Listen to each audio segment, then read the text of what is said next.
আসসালামু আলাইকুম রহমতুল্লাহ। আলহামদুলিল্লাহ ওয়াহদা ওয়াসসালাতু ওয়াসসালামু আলা রসুলিল্লাহ ওয়া বাদ। সুপ্রিয় আলিম পরীক্ষার্থী 2026, আশা করছি তোমরা সবাই আল্লাহর রহমতে ভালো আছো। তোমরা জানো যে আমরা বালাগত মানতিকের নিয়মিত ক্লাসগুলো করছিলাম, তারই ধারাবাহিকতায় আজকে আমরা বালাগাত মানতিক 3য় নম্বর ক্লাসে উপনীত হয়েছি। আচ্ছা, আমরা দ্বিতীয় ক্লাসে বালাগাত মানতিক সম্পর্কে পড়েছিলাম এবং প্রথম ক্লাসে বালাগাতের আদ্যপান্ত আলোচনা করেছিলাম, মানে বালাগাত জিনিসটা কি আমরা সেটা বাংলা ভাষায় বোঝার চেষ্টা করেছিলাম। যাই হোক, আজকেও আমরা আমাদের বালাগাতের একটা গুরুত্বপূর্ণ টপিক, সেটা হচ্ছে ফাসাহাত সম্পর্কে আলোচনা করার চেষ্টা করব। এবং ফাসাহাত একটা অনেক বড় একটা টপিক, সুতরাং এখানে আলোচনা অনেক বেশি হয় এবং এক ক্লাসে সাধারণত এটা শেষ হয় না। তো আমরা চেষ্টা করব আমাদের নির্দিষ্ট সময়ের মধ্যে খুব সহজ ভাষায় এই ফাসাহাতকে শেষ করতে, এবং এই সম্পর্কে যতগুলো প্রশ্ন তোমাদের পরীক্ষা হতে পারে সবগুলো যেন আমরা কাভার করতে পারি, সেভাবেই মূলত আজকের ক্লাসটি ডিজাইন করা হয়েছে।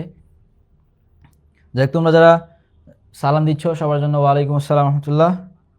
আবদুল্লাহ, শাখাওয়াত, ওয়ালাইকুম আসসালাম। আসাদুজ্জামান, আসাদ। আমরা একটু অপেক্ষা করছি সবার জয়েন হওয়ার জন্য। সবাই যদি জয়েন হয়ে যায় তাহলে আমরা আমাদের ক্লাস শুরু করে ফেলবো ইনশাল্লাহ। আরেকটা বিষয়, যারা এই মুহূর্তে লাইভে যুক্ত হয়েছো, তোমরা আমার কথাগুলো ঠিকঠাকভাবে শুনতে পাচ্ছ কিনা এবং আমার যে স্ক্রিনটা আছে পিছনে এটা দেখা যাচ্ছে কিনা সেটা একটু জানাও। কারণ গত ক্লাসে তোমরা অনেকেই বলেছিলে যে সাউন্ডের সমস্যা হচ্ছে, মানে শোনা যাচ্ছে না ঠিকঠাক মতো। আজকে সব ঠিকঠাক আছে কিনা তোমরা যারা বর্তমান লাইভে যুক্ত আছো তোমরা একটু জানাও। যদি সব কিছু ঠিক থাকে তাহলে আমরা আজকের সামনের দিকে আগাবো ইনশাল্লাহ।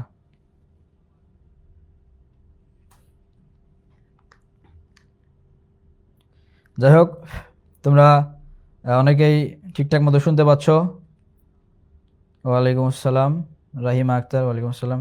আচ্ছা, সাকত বলছে যে স্পষ্ট শোনা যাচ্ছে। হ্যাঁ বিনিয়ামিন, আলহামদুলিল্লাহ ভালো আছি। তুমি কেমন আছো? কি খবর তোমাদের? আচ্ছা, ফরিদুল্লাহ বলছে সব ক্লিয়ার। ঠিক আছে, তাহলে আমরা আমাদের ক্লাসটি শুরু করছি। লিমন, ওয়ালাইকুম আসসালাম রহমতুল্লাহ। ওকে মহিবুল্লাহ, সব ঠিকঠাক আছে। তাহলে আমরা তোমাদের সাথে বরাবরের মতো থাকছি। আমি মোহাম্মদ সিবগাতুল্লাহ, পড়াশোনা করছি আরবি বিভাগ, রাজশাহী বিশ্ববিদ্যালয়। আমরা আজকের ক্লাসে ফাসাহাতের বিস্তারিত আলোচনা করব। সেই সাথে আজকের ক্লাসের যেইভাবে প্রশ্ন হতে পারে, সাধারণত দেখা যায় যে প্রত্যেকটা বোর্ড পরীক্ষাতে আমাদের ফাসাহাত থেকে একটা প্রশ্ন থেকে থাকে। সুতরাং আমরা আজকের এই ক্লাসটি যদি তোমরা শেষ পর্যন্ত করো তাহলে আশা করা যায় যে তোমরা একটা প্রশ্ন কমন পাবে ইনশাআল্লাহ। এবং সেই সাথে আমরা যে আরবি সাহিত্যের মজা পর্ব 1 চালু করেছিলাম, সেটার সময় থাকলে আমরা দ্বিতীয় পর্বে আগাবো ইনশাআল্লাহ। তাহলে আমরা তোমাদের গত ক্লাসে একটা বিষয় দিয়েছিলাম এবং আজকেও আমি তোমাদের গ্রুপে দিয়েছিলাম যে বিভিন্ন শব্দ অর্থগুলো তোমরা যারা এই বিষয়টা পড়াশোনা করেছো, একটু দেখেছো, তোমাদের জন্য আজকের ক্লাসটা অনেক সহজ হয়ে যাবে বুঝতে। আর যারা আমার যে ফ্রি যে ক্লাসটা ছিল ইউটিউবে, আমরা সেটা দেখতে বলেছিলাম, সেটা যারা দেখেছো তাদের জন্য আজকের বিষয়গুলো বুঝতে অনেক সুবিধা হবে। আর যারা দেখো নাই তাদের জন্য কোনো সমস্যা নাই, আমরা একেবারে বেসিক থেকে ধরে ধরে আজকের বিষয়গুলো আলোচনা করবো ইনশাআল্লাহ।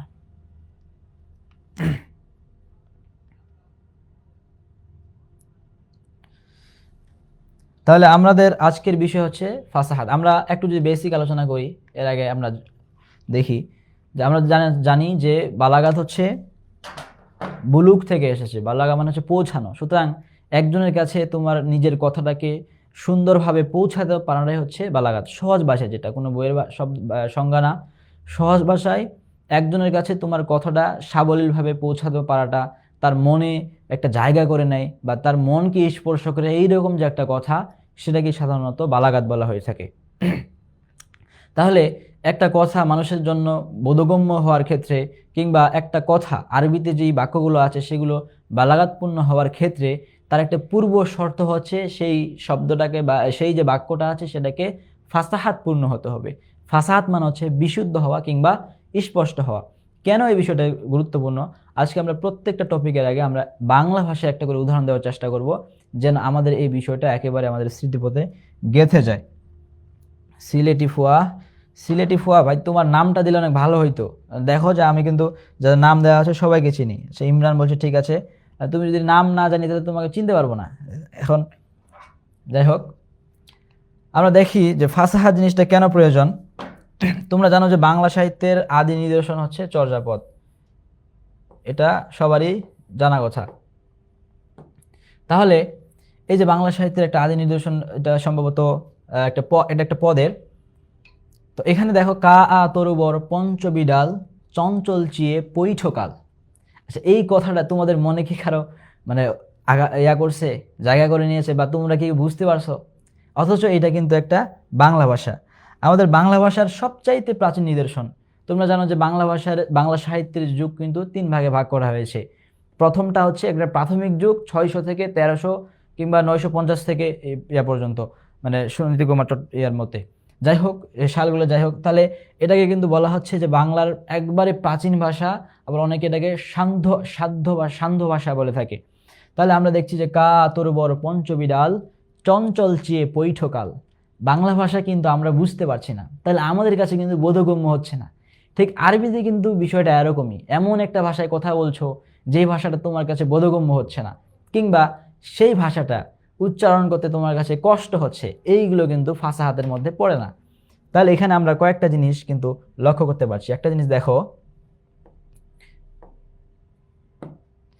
এখানে এই যে কা আ আছে না, এগুলা কি? এগুলা সব হচ্ছে শব্দ, আর এই পুরোটা কি একটা বাক্য। তোমরা সেন্টেন্স এবং ওয়ার্ড সবকিছু জানো। আচ্ছা, তোমাদের প্রশ্নগুলো আমি একটু পরে দেখছি।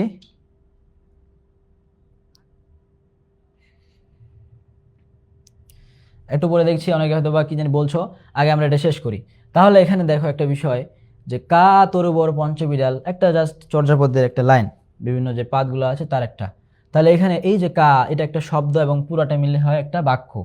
তাহলে এই যে শব্দ, এই শব্দটা কি তুমি বুঝো? কা মানে কি? বুঝতেছি না। তাহলে এই জিনিসটা কিন্তু আমার কাছে বোধগম্য হচ্ছে না এবং এটা আমাদের মাঝে প্রচলিত না। তার মানে কি? এটা কি? এটা হচ্ছে শব্দ। আরেকটা দেখো যে পুরা বাক্যটা কিন্তু আমার কি হচ্ছে না? বোধগম্য হচ্ছে না। তাহলে বাক্য। আরেকটা জিনিস দেখো, এই যে 2টা লাইন আমি উচ্চারণ করলাম, এটা আমি উচ্চারণ করলাম না? তাহলে আমি কি? যে কথা বলে তাকে বলে বক্তা। তাহলে আমি যেহেতু উচ্চারণ করেছি, তাহলে আমি হচ্ছে কি? বক্তা।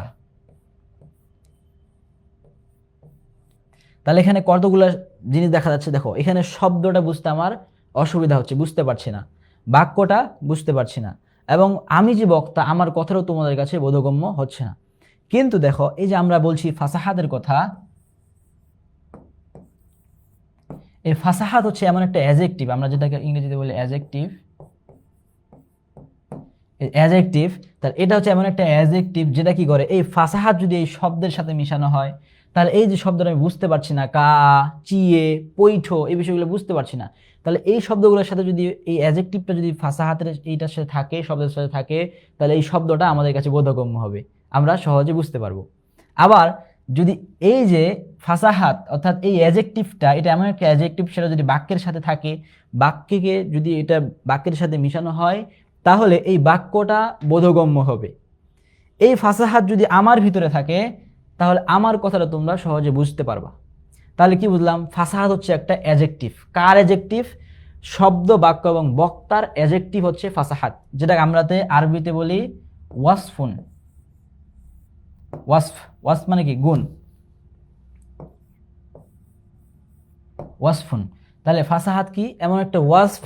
কার এটা ওয়াসফ? এটা হচ্ছে শব্দ, বাক্য এবং বক্তার ওয়াসফ বা গুণ। কারণ ফাসাহাত যদি শব্দের মধ্যে থাকে, তাহলে সেই বাক্যটা শুদ্ধ হয়, স্পষ্ট হয়। আশা করছি বোঝা গেছে। আমরা শব্দের কথা জানি, শব্দ মানে কি? শব্দ মানে হচ্ছে কালিমা। বাক্য মানে কি? কালাম। আর বক্তা মানে হচ্ছে যিনি কথা বলে তাকে বলা হয় মুতাকাল্লিম। তাহলে কার কার গুণ? এই ফাসাহাত হচ্ছে শব্দ, বাক্য এবং বক্তার একটা অ্যাডজেক্টিভ বা একটা হচ্ছে ওয়াসফ বা একটা গুণ। এই সব জিনিসটা যদি থাকে শব্দের মধ্যে, বাক্যের মধ্যে, বক্তার মধ্যে, তাহলে কথাগুলো আমাদের বোঝার ক্ষেত্রে সহজ হবে বা বোধগম্য হবে। তাহলে আমরা যদি দেখি যে আমাদের বালাগাত প্রণেতাদের তারা কি বলছেন। আচ্ছা,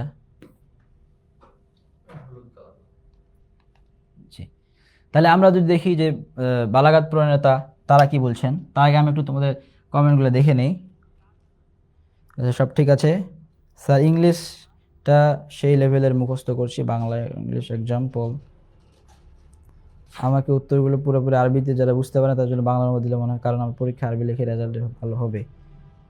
আচ্ছা, মহিবুল্লাহ বিন ইয়ামিন, তুমি বলছো যে সবগুলো আবার আরবিতে উত্তরগুলো লিখে দিতে। আসলে লেখা যাবে, সমস্যা নাই, কিন্তু কিন্তু সমস্যাটা কথা জানো, এই যে আমি যখন গত ক্লাসে তোমাদের হচ্ছে যে ইবারত ছাড়া আমি দিয়েছিলাম, তখন অনেকে বলেছো যে যেন ইবারত দেওয়া হয়, পড়তে পারছো না। তাহলে দেখো তোমাদের জন্য এখন আবার এক্সট্রা করে আমাকে ইবারত দেওয়া লাগছে, সব তো হাতে লেখা লাগে। এখন তোমরা যদি বলো আরবিতে লেখা লাগবে, তাহলে যদি অধিকাংশ চাও যে হ্যাঁ তোমার ইয়া লাগবে, মানে কি বলে আরবিতে নোট লাগবে, তাহলে ইনশাল্লাহ আমি চেষ্টা করবো। আমার কাছে একটা নোট সংগ্রহ আছে, আমি অনলাইন থেকে ওটা সংগ্রহ করেছিলাম, এটা প্রয়োজনে দিব। কারণ দেখো যারা আরবিতে লেখার যা যোগ্যতা আছে, সে কিন্তু এই যে আমরা যে যতগুলা সংজ্ঞা দিয়েছি এগুলো কিন্তু সে সহজে ব্যাখ্যা করতে পারবে। তোমাদের মানে উৎসাহ দেওয়ার জন্য বলছি, আমার নিজের কথায় যদি বলি, আমাদের ফাজিলে সাধারণত সবগুলো গাইড হচ্ছে যে বাংলা ইয়াতে হয়, বাংলাতে হয়। আরবি কিছু দলিল আরবিতে দেওয়া আছে। আমি যেহেতু অনার্সের সাথে সাথে ফাজিল করছি, তো আমাদের গাইডগুলো কিন্তু সব বাংলাতে, তাহলে আমি বাংলাতে পড়ি কিন্তু লিখি কিন্তু আরবিতে। তাহলে বাংলাতে পড়ে আমি আরবিতে লিখছি, কিভাবে লিখছি? তাহলে দেখো, তোমার যদি এটা লেখার মালাকাত থাকে বা যোগ্যতা থাকে আরবিতে লেখার, তা তোমাদের নোটে যে পরিমাণ হিউজ ইনফরমেশন দেওয়া আছে, অনেকগুলো সেখানে হচ্ছে যে তোমার রেফারেন্স দেওয়া আছে, তুমি যদি একটু চেষ্টা করো, মানে চালাক চতুর হও, তোমরা কিন্তু সহজে আরবি নোট করতে পারবা। আরেকটা বিষয়, যারা আরবিতে লিখবা, এই আরবিতে লেখা ছাত্ররা কিন্তু হ্যান্ড নোট করে, তারা নিজে নিজেই আরবিতে নোট করে। এক্ষেত্রে আমি তোমাদের সর্বোচ্চ ইয়া করবো, ইনশাল্লাহ সাহায্য করব। আচ্ছা, আবু তাহিদ ফ্রেন্ড রিকোয়েস্ট করেছিলাম, অ্যাকসেপ্ট করে, হ্যাঁ আবু তাহিদ করছি। মহিউদ্দিন, ওয়ালাইকুম আসসালাম, আলহামদুলিল্লাহ ভালো আছি। কেডারে আপনার দাড়িগুলো বাংলা লিখে, জি স্যার আরবি নোট লাগবে। আচ্ছা, সানাউল্লাহ বলছে বাংলা দুইজনে মারামের লাগাও, একজন আরবি একজন বাংলা। আচ্ছা, দুইটাই দেব, দেখি। তাহলে দুরুসুল বালাগাত প্রণেতা বলছেন যে আল ফাসাহাতু তাকাউ ফিল ইসতিলাহ, মানে পারিভাষিক অর্থে ফাসাহাত কাকে বলা হয়। এটা কলমটা কালারটা চেঞ্জ করে দেই, দেখো তো হলুদ ঠিক আছে কিনা। এই যে তাকাউ ফিল ইসতিলাহ মানে পারিভাষিক অর্থে ফাসাদ কাকে বলা হয়, ওয়াসফান লিল কালিমাতি ওয়াল কালামি ওয়াল মুতাকাল্লিম, এটা হচ্ছে কালিমা, কালাম এবং মুতাকাল্লিমের একটা গুণ। তাহলে একটু আগে আমরা যে বিষয়টা দেখলাম, যে এই যে শব্দ, বাক্য এবং বক্তার যে গুণ, সেটাই হচ্ছে কালিমা।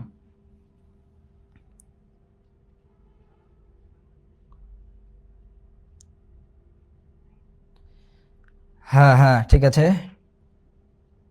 হ্যাঁ মহিবুল্লাহ, যদি তুমি খোঁজ করে লেখো তাহলেই তুমি পরীক্ষাতে সুন্দরভাবে লিখতে পারবে। কারণ আরবিতে লেখা হচ্ছে এমন একটা মালাকা, তুমি যদি আরবি মুখস্থ করে যায় এতগুলো পরীক্ষা আসলে দিতে পারবে না। সেক্ষেত্রে তোমাকে কিছু জিনিস মুখস্থ রাখার পরে বাকিগুলো তোমাকে একটু টেকনিক করে লিখতে হবে। বিশেষ করে যে ব্যাখ্যাগুলা বা একটা সংজ্ঞা থেকে একটা সংজ্ঞা তৈরি করা, সেগুলো কিন্তু তোমাকে জানতে হবে। ইনশাল্লাহ তোমরা যদি সাহস করছো মানে তুমি পারবা ইনশাল্লাহ। আচ্ছা, সাব্বির সমস্যা নেই। যাই হোক, তাহলে আমরা যে জিনিসটা দেখলাম যে আল ফাসাহা কি, সেটা হচ্ছে তাকাউফিল ইসতিলাহি ওয়াসফান লিল কালিমা কালাম ওয়াল মুতাকাল্লিম, এইগুলোর হচ্ছে গুণ। তাহলে আমরা ফাসাহাত সম্পর্কে বুঝলাম। এখন আমরা দেখব যে ফাসাহাত কত প্রকার। আমরা একটু আগে দেখলাম যে ফাসাহাত গুলো হচ্ছে কয়টা, তিনটা। কি কি জিনিস? তিনটা, ফাসাহাতুল কালিমা, কালাম এবং মুতাকাল্লিম। তাহলে এই তিনটা কি? তাহলে এই ফাসাহাতও কিন্তু তিন প্রকারই, একটা হচ্ছে কালিমা, একটা হচ্ছে কালাম, একটা মুতাকাল্লিম।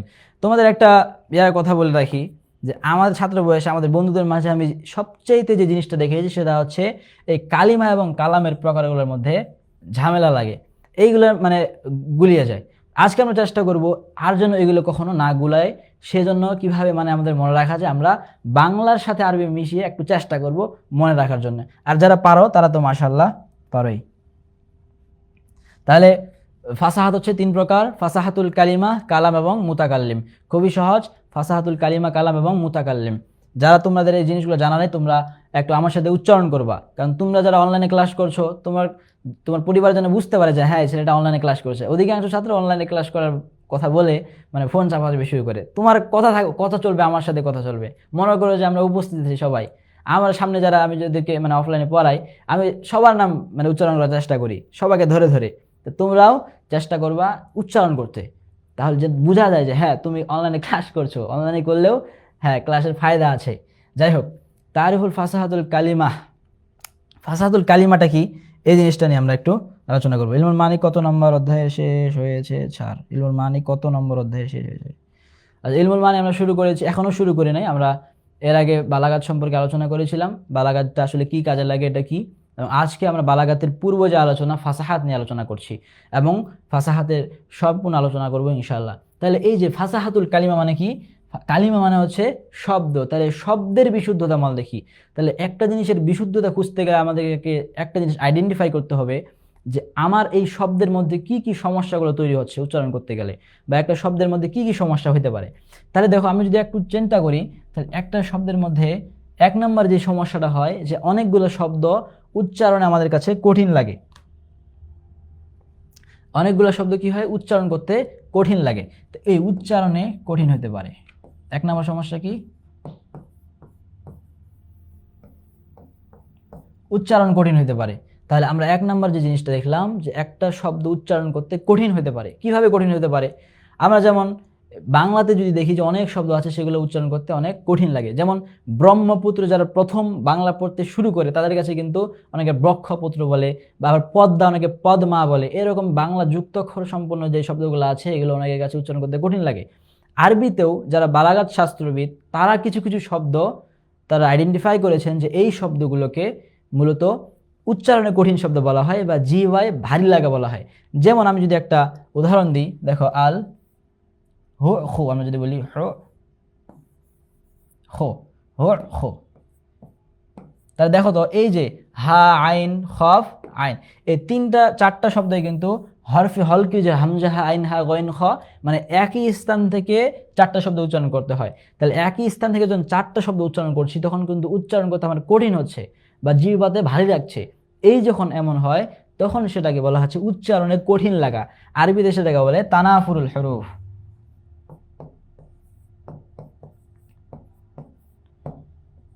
তানাফুরুল হুরুফ। তাহলে আর যখন উচ্চারণে কোনো কিছু কঠিন লাগে তখন সেটাকে আরবিতে বলা হয় তানাফুরুল হুরুফ। তানাফুরুল হুরুফ, তানাফুরুল হুরুফ। তাহলে কোনো জিনিস যদি উচ্চারণে কঠিন লাগে কোনো আরবি শব্দ, সেটাকে বলে তানাফুরুল হুরুফ। তাহলে এটা কি তুমি আমি নির্ধারণ করব না, তোমার কাছে কিংবা আমার কাছে আরবি একটা উচ্চারণ কঠিন লাগলেই আমরা সেটাকে তানাফুরুল হুরুফ বলবো না, বরং যারা বালাগাত শাস্ত্রবিদ তারা যেই শব্দটাকে তানাফুরুল হুরুফ বলেছেন সেটাকে বলা হয় তানাফুরুল হুরুফ। তাহলে আরেকজন কেমন হতে পারে, আন-নুকাহ, যদি বলে আন-নুকাহ, আন-নুকাহ, এরকম সম্ভবত একটা উদাহরণ আছে। যেই যেমন নুন হচ্ছে যে নাক থেকে উচ্চারণ করতে লাগে, আবার কফটা হচ্ছে কলকলার হরফ, এরকম যদি হয় তাহলে সেক্ষেত্রে কি হয়, আমাদের উচ্চারণ করতে কঠিন হচ্ছে। তাহলে একটা বিষয় আমরা কি পাইলাম, উচ্চারণে কঠিন হয়। 2 নাম্বার, তোমরা নাহু সরফ পড়েছ অনেকেই। নাহু এবং সরফের কাজটা কি তোমরা কি জানো? সরফ কি করে, সরফ শব্দের গঠন নিয়ে আলোচনা করে, আর নাহু বাক্যের গঠন নিয়ে আলোচনা করে। কেমন, আমরা যদি একটা উদাহরণ দেই, দেখো আমি এখন তোমাদেরকে পাঠদান করতেছি বা আমি পড়াচ্ছি, তাহলে আমাকে আরবিতে বলা হবে মুআল্লিম। এই যে লামে জের দিয়ে মুআল্লিম বলা হবে, যেটাকে বলা হয় ইসমে ফাইলের সিগা। আবার তোমরা যে শুনছো বা তোমরা জানছো, তাহলে তোমাদেরকে বলা হয় মুআল্লাম, বা যারা শিখছে ছাত্র। তা দেখো একটা জের এবং একটা জবরের কারণে কিন্তু অর্থের কত পার্থক্য হয়ে যাচ্ছে। ঠিক তেমনইভাবে এই যে শব্দের গঠনগুলো নিয়ে আলোচনা করছে কে, সরফ। তাহলে সরফ কি করতেছে, শব্দের গঠন নিয়ে আলোচনা করতেছে, একটা শব্দ কেমন হবে সেই জিনিসটা আলোচনা করে সরফ। যদি দেখা যায় যে একটা শব্দ সরফের নিয়ম অনুযায়ী গঠন হয়নি, একটা শব্দ কি হয়নি, সরফের নিয়ম অনুযায়ী গঠন হয়নি, তখন সেটাকে বলা হয় সরফ পরিপন্থী শব্দ, বা যেটাকে আরবিতে বলা হয় মুখালাফাতুল কিয়াস।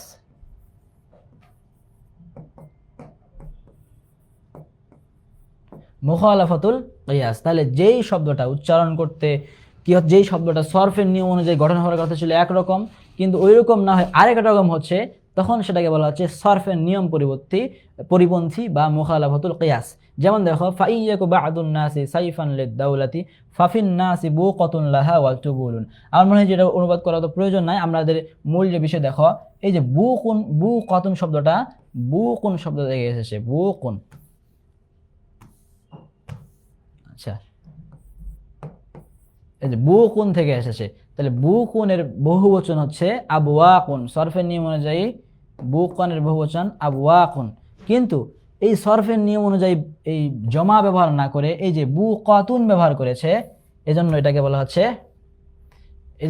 হচ্ছে কি মুখালাফাতুল কিয়াস। তাহলে আমরা দুইটা জিনিস পাইলাম, একটা হচ্ছে যে উচ্চারণে কঠিন হতে পারে, যেটাকে আরবিতে বলা হয় তানাফুরুল হুরুফ, অথবা সেটা সরফের নিয়ম পরিপন্থী। কারণ একটা শব্দ গঠন কিভাবে হবে, আরবি শব্দ সেটা কে বলে, সেটা বলে আর সরফ। তাহলে সরফের নিয়মের পরিপন্থী যদি হয় তাহলে সেটাকে বলা হয় মুখালাফাতুল কিয়াস। আর লেখা লাগবে না, তাই মুখালাফাতুল কিয়াস। তাহলে এই দুইটা জিনিস আমরা দেখলাম। একটু তোমাদের কমেন্টগুলো দেখি। আচ্ছা, আরবি নোট বাংলা নোট দুইটা দিলে ভালো, ঠিক আছে, চেষ্টা করব। মুখালাফাতুল কিয়াস, জি মাহমুদা, ঠিক আছে। রাহিমা আক্তার, হ্যাঁ বুকতন, রাহিমা আক্তারের প্রোফাইলটা আলাদা লাগছে মনে হচ্ছে। ও আচ্ছা, যাই হোক, তাহলে আমরা একটা জিনিস দেখলাম যে একটা শব্দ উচ্চারণ করতে কঠিন হতে পারে, সেটাকে বলা হয় তানাফুরুল হরুফ। আর যেই শব্দটা কি হয় সরফের নিয়মের পরিপন্থী হয়, সেটাকে বলে মুখালাফাতুল কিয়াস। হ্যাঁ, তোমরা যারা কমেন্ট করছো, এই যে পয়েন্টগুলো যদি তোমরা লেখো, খাতায় লেখো, কিংবা খাতায় না লেখো, যদি কমেন্টে লেখো, তাহলে কিন্তু সেক্ষেত্রে তোমাদের জন্য এটা একটা চর্চা হয়ে যাচ্ছে। সুতরাং তোমরা যারা এই বিষয়গুলোতে নতুন আসো বা আগে থেকেও জানো, তোমরা আরও চর্চার জন্য তোমরা আরেকটু কমেন্টে লেখো কিংবা খাতায় বারবার শব্দগুলো লেখো। তাহলে দুইটা সমস্যা হতে পারে, একটাকে বলা হয় তানাফুরুল হরুফ, মুখালাফাতুল কিয়াস। আরেকটা সমস্যা হতে পারে, কি সমস্যা হতে পারে চিন্তা করো তো। একটা শব্দের মধ্যে এমন হতে পারে যে সেই শব্দের অপরিচিত, মানে সেই শব্দটা কি হয় না, আমি চিনতে পারছি না, এমন কিছু আমাদের কাছে মনে হতে পারে। আজকে ক্লাসে অনেকজনকে দেখা যাচ্ছে না, কম মনে হচ্ছে ছাত্রগুলা। এই যে ফাতেমা আসলো অনেক পরে, যাই হোক।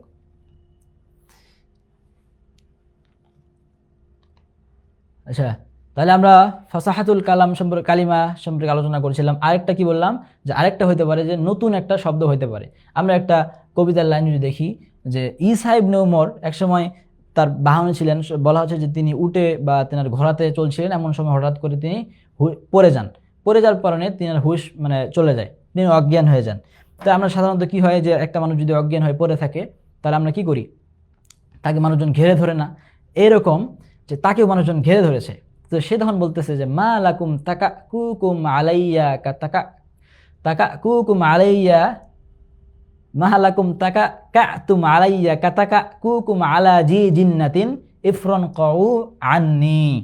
এই যে দেখো, তো ইনি কবিতা মানে কবিতার মতো করে বলতেছেন যে মা লাকুম তাকা কুকুম আলাই তাকা কা তুম আলাইয়া, তোমাদের কি হইল যে তোমরা আমাকে ঘিরে ধরেছো, চারপাশে বেষ্টন করে রেখেছো।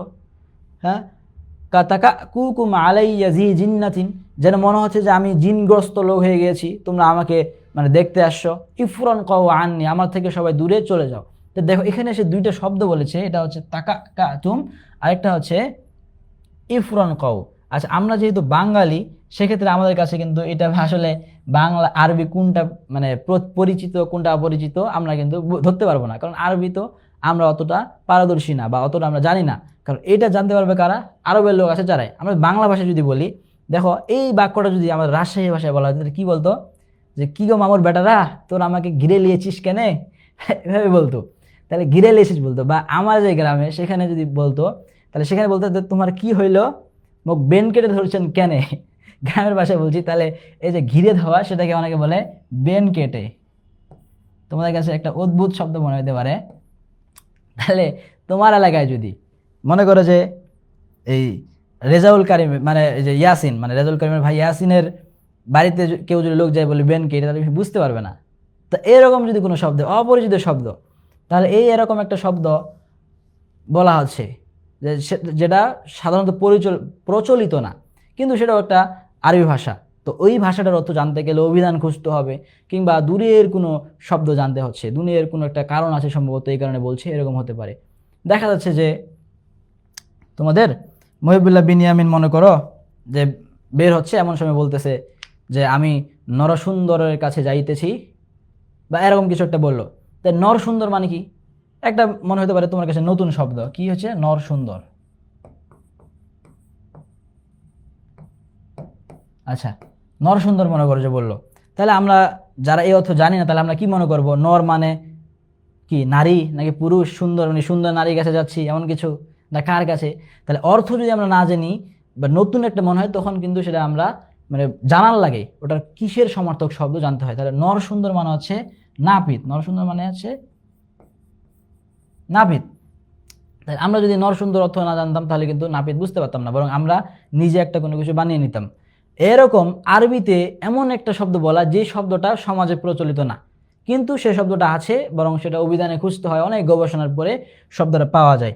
তো এইরকম একটা শব্দ হচ্ছে এরকম একটা শব্দকে বলা হচ্ছে তাকা আকা। এরকম একটা শব্দকে বলা হচ্ছে তাকা আকা। আচ্ছা, এটা উপরে উঠায় রাখি। তাহলে এই যে তাকা আকা কুম, তাকা আকা হচ্ছে এরকম একটা শব্দ, তাকা কা। এই যে একটা শব্দ তাকা কা, এটার মানে হচ্ছে ইজতামা। তাকা মানে হচ্ছে কি ইজতামা। তাকা কা মানে হচ্ছে ইজতামা, মানে এই তাকা কা হচ্ছে একটা অপরিচিত শব্দ কিন্তু এখানে ব্যবহার করা হয়েছে। তেমন ইফরন কাউ মানে হচ্ছে তোমরা দূরে চলে যাও, যেটাকে বলা ইনসারিফু। ইনসরিফু, তাহলে ইজতামা, ইনসরাফা, এই শব্দগুলো যে আরেকটা শব্দ সেটা হচ্ছে ইফরন কা এবং তাকাকা, এই শব্দগুলো ব্যবহার করা হয়েছে এবং এই শব্দগুলো কি না, মানে প্রচলিত শব্দ ছিল না। এই যখন প্রচলিত শব্দ না হয় অন্য একটা শব্দ বলা হচ্ছে তখন সেটাকে বলা হচ্ছে গরাবাহ, তখন সেটাকে বলা হয় গরাবাহ। তাহলে দেখা যাচ্ছে এমন একটা শব্দ বললো যেই শব্দটা আমাদের সমাজে প্রচলিত না, তখন সেটাকে বলা হয় গরাবাহ। তাহলে এমন যদি একটা শব্দ থাকে, তিনটা তাহলে আমরা পেলাম। একটা শব্দের মধ্যে কটা সমস্যা হতে পারে? তিন রকমের সমস্যা হতে পারে। একটাকে বলা হয় তানাফুরুল হরুফ, মানে উচ্চারণ করতে কঠিন, অথবা সেটা কি হতে পারে একটা আরবি শব্দ সরফের নিয়ম অনুযায়ী গঠন হয়ে থাকে। তাহলে সরফের নিয়ম অনুযায়ী যদি গঠন না হয় তখন সেটাকে বলা হয় মুখালাফতুল কিয়াস। আরেকটা কি হতে পারে যে সেই শব্দটা অপরিচিত, আমাদের জানাশোনা না, তখন সেটাকে বলা হয় গারাবা। তাহলে এই তিনটা থেকে তিনটা দোষ পাইলাম একটা শব্দের। ফাসাদ মানে বিশুদ্ধতা, তার মানে ফাসাদ কি করবে, এই যে তিনটা সমস্যা আছে এই তিনটা সমস্যা থেকে কি হবে, সে মুক্ত থাকবে। ফাসাতুল কালিমা, তাহলে ফাসাতুল কালিমা কি, এই যে তিন রকম শব্দ আছে তিন রকম শব্দ থেকে মুক্ত থাকবে। মুক্ত থাকার আরবি মানে কি, সালামা। সালামা মানে হচ্ছে মুক্ত থাকা। যেমন দারুস সালাম মানে কি, নিরাপদ শান্তি, নিরাপদের ঘর বা নিরাপদের একটা জায়গা। এই সালাম মানে হচ্ছে শান্তি বা নিরাপদ। তাহলে এই সালামাতুহা মানে কি থাকবে, মুক্ত থাকবে। তাহলে এই ফাসাহাতুল কালাম কালিমা কি, ফাসাহাতুল কালিমা মানে হচ্ছে যে এই তিনটা সমস্যা আমরা দেখলাম। কি কি সমস্যা? তানাফুরুল হুরুফ, মুখালাফাতুল কিয়াস এবং গরাবা। এই তিনটা সমস্যা থেকে মুক্ত থাকবে কে, ফাসাহাতুল কালিমা। তাহলে আমরা যদি এখন দেখি যে আমাদের বালাগাত প্রণেতা এটার সংজ্ঞা কি বলছে, তিনি বলছেন, আচ্ছা এখানে এটার সংজ্ঞা দেওয়া নাই ফাসল কালিমা। তাহলে যাই হোক, আমরা কি বুঝতে পারলাম যে ফাসাদুল কালিমা তাহলে কি হবে, ফাসাদুল কালিমা মানে হচ্ছে সালামাতুহা মিন মুখালাফাতিল কিয়াস, মিন তানাফুরুল হুরুফি ওয়া মুখালাফাতিল কিয়াসি ওয়াল গারাবা। তিনটা জিনিস থেকে মুক্ত থাকাকে বলা হয় ফাসাহাতুল কালিমা। তাহলে আমরা ফাসাহাতুল কালিমা সম্পর্কে একটা মোটামুটি ধারণা শেষ করলাম। কেন জানি মনোযোগ বসছে না আজকে, মনোযোগ বুঝতেছে না স্যার। এটা বলতে বলতে তো আরেকবার পড়বো। কি বলছো সময় একটু মানে ক্লিয়ারলি বলো, আমি বুঝতে পারলাম না। আর সাব্বির আমাদের ছোট ভাই, সে বলছে কেন জানি মন বসছে না। আচ্ছা, আজকে হয়তো বা টপিকটা হয়তো বা একটু মানে আনকমন লাগছে এমন হতে পারে, কিংবা আজকে আমার মানে বোঝানোর ধরনটাও খারাপ লাগতে পারে, যে কোনো একটা, বা তোমার সমস্যা হতে পারে যে কোনো সমস্যা। যাই হোক, যারই সমস্যা হোক, আমরা এখন কালিমা সম্পর্কে আলোচনা করলাম। এখন আমরা একটু উদাহরণগুলো দেখি। তোমাদের পরীক্ষায় যদি তানাফুরুল যদি পুরো ফাসাহাতের প্রকারগুলো আসে, তাহলে সেক্ষেত্রে তুমি শুধুমাত্র ফাসাহাতুল কালিমায়ের যে সংজ্ঞা সেটা লেখার পরে তোমরা জাস্ট উদাহরণগুলো দিয়ে দিবে। তানাফুরুল হুরুফ আমরা কি বললাম, এই যে আন-নুকাখ, এটা হচ্ছে এই শব্দটা ব্যবহার করা, এটা হচ্ছে উচ্চারণ করতে কঠিন। কাদের মতে? যারা বালাগাত শাস্ত্রবিদ তাদের মতে। মুখালাফাতুল কিয়াস মানে কি, বুকুনের বহুবচন বুকাতুন ব্যবহার করা। মূলত কি ব্যবহার করা উচিত ছিল, আবওয়াকুন। আবওয়াকুন না করে যদি বুকাতুন ব্যবহার করা হয় তাহলে সেটা হয় মুখালাফাতুল কিয়াস, মানে কি, যেটা সরফের নিয়ম পরিপন্থী। আর গরবা মানে কি, অপরিচিত। তোমরা যারা অর্থগুলো পড়েছ,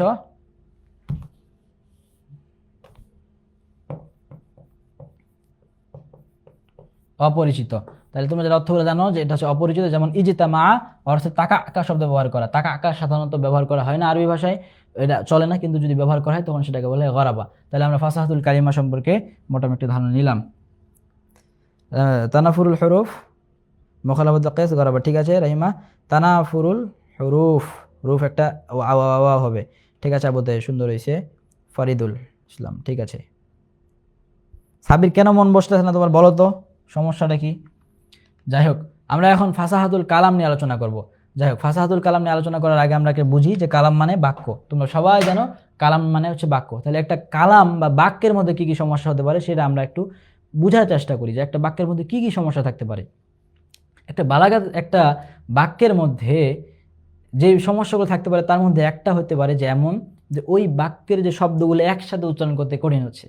হ্যাঁ, আমি যদি আরবিতে বলি তোমরা হয়তো বা শুরুতে একটু বুঝতে পারবে না, সেক্ষেত্রে আমি একটা বাংলা কবিতা নিয়ে এসেছি তোমাদের বোঝানোর জন্য। পিছনে দেখতে পাচ্ছ যে এটা হচ্ছে রবীন্দ্রনাথের আগমনী কবিতা। এই একই রণ বাজা বাজে ঘন ঘন।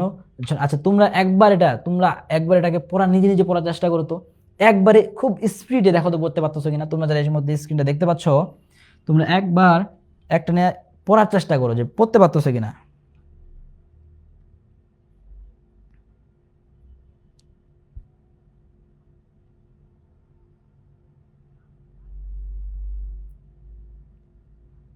আচ্ছা, তোমরা ইতিমধ্যে হয়তো বা অনেকেই পড়ার চেষ্টা করেছো। যাই হোক, এখন আমি একটু পড়ে দেখি।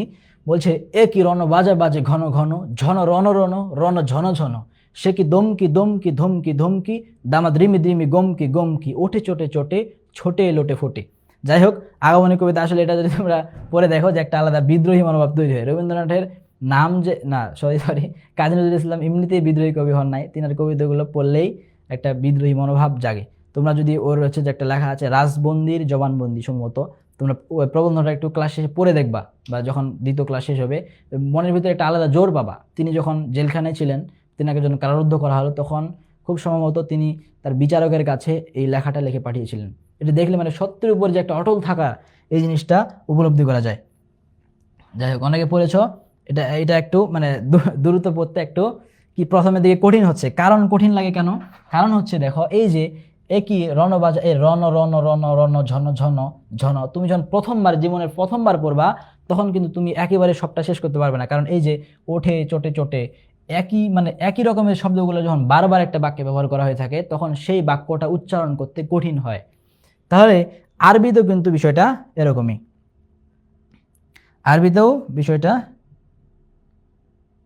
অনেকটা এরকমই। দেখো কেমন ফাসাজুল, তাহলে আরবিতে কিভাবে হয়? বলছে ওয়ালাইসা কুরবা কবরি হারবিন করবন। তোমরা তো অনেকেরই মানে হরকত নিয়ে অনেকেই সমস্যা মনে করো, তোমাদের নোটে কিন্তু হরকত দেওয়া আছে। তোমাদের বোঝানোর ক্ষেত্রে যে আসলে যেন উপলব্ধি করতে পারো যে আরবি একটা বাক্য উচ্চারণ করতে কিভাবে কঠিন হয়, সেজন্য মূলত এখানে এবার দিয়ে নি আমি। দেখো ওয়ালাইসা কুরবা কবরি হারবিন করবন, দেখো তো এই যে কবরু কবরু দুইটা কিন্তু একই।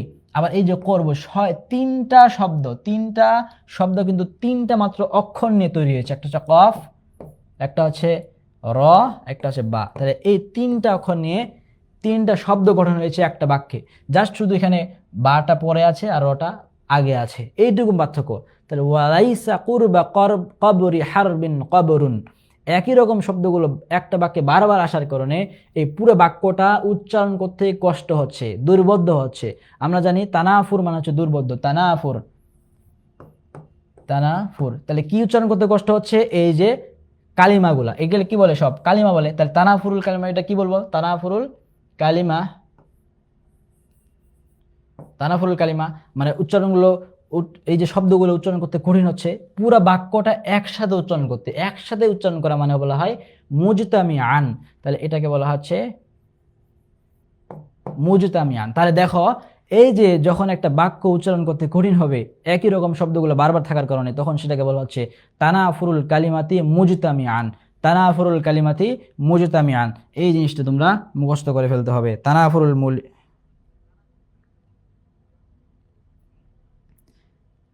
তানাফুরুল কালিমাতি মুজতামিআন।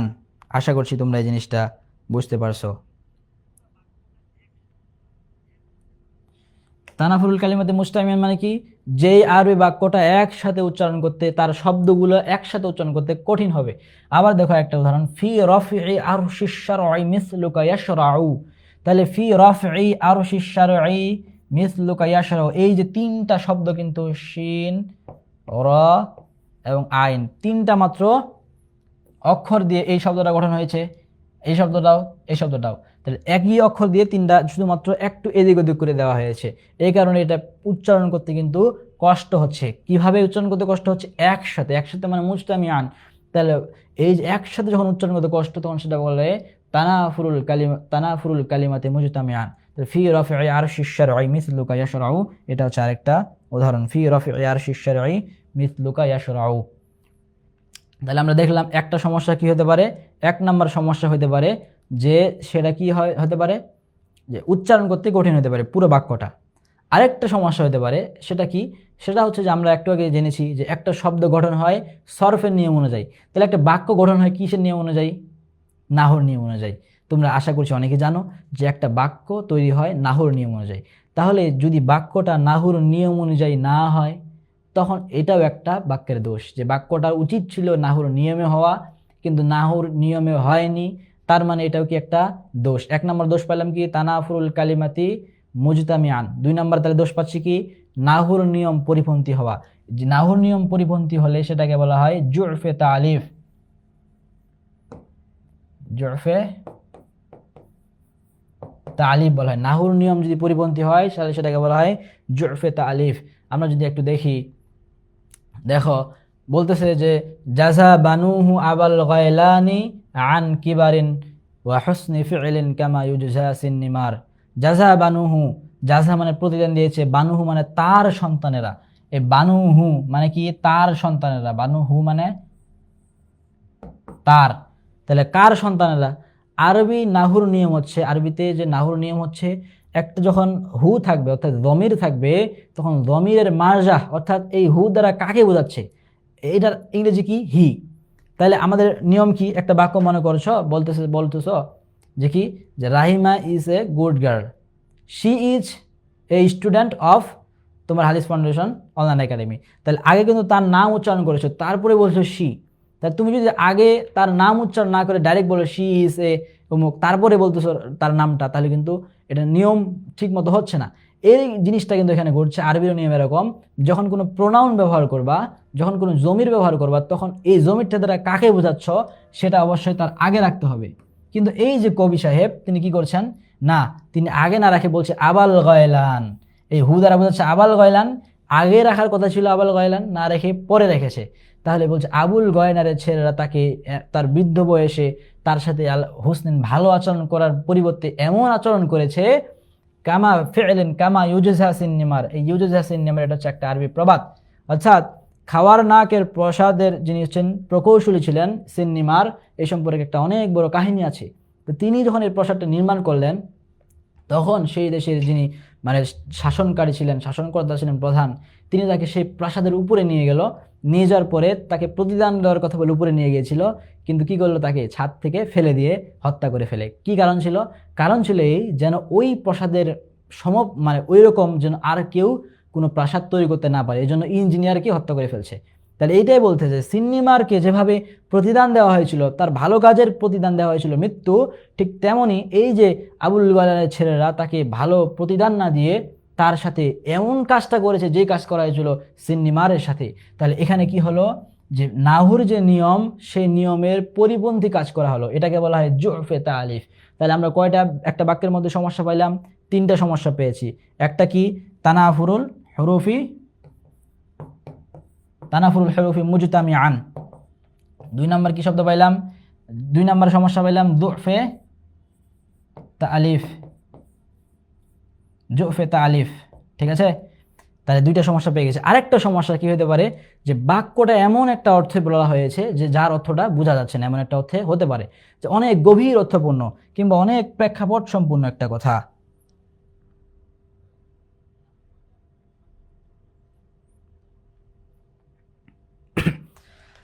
আচ্ছা, তাহলে আমরা দেখি যে কেমন হতে পারে। আমরা দেখো এই মানে বিশেষ করে আমাদের যে বর্তমান মানে গত যেই রেজিম ছিল, তো এই সরকারের পরিবর্তন হওয়ার পরে আমি অনেকের, বিশেষ করে আরেকজনের পোস্ট দেখেছিলাম যে ঢাকা বিশ্ববিদ্যালয়ের সাবেক ডাকসু যিনি ভিপি ছিলেন, ভিপি নূরের তিনি একটা পোস্ট করেছিলেন, তোমারে বাঁধিবে যে গোকুলে বাড়িছে সে। এরপর আমি অনেকগুলো এরকম পোস্ট দেখেছিলাম যে অনেকে এই পোস্টগুলো করে থাকে। তাহলে এইটার আসলে মূল সারাংশটা কি? আমি যখন প্রথম দেখি তখন কিন্তু আমি বুঝতে পারি নাই।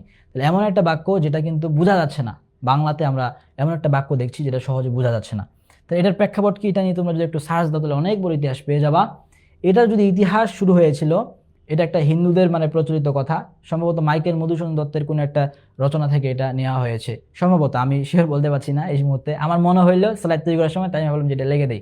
যাই হোক, তো ওই সময় এটা কতদিনকার কথা? আমাদের 5000 বছর আগে যাইতে হবে, যে সময় ইউরোপের মধ্যে কে ছিল না, মধ্যপ্রাচ্যের সময়ে, মধ্যপ্রাচ্যে ইব্রাহিম আলাইহিস সালাম যে সময় ছিল ওই সময়ের ঘটনা।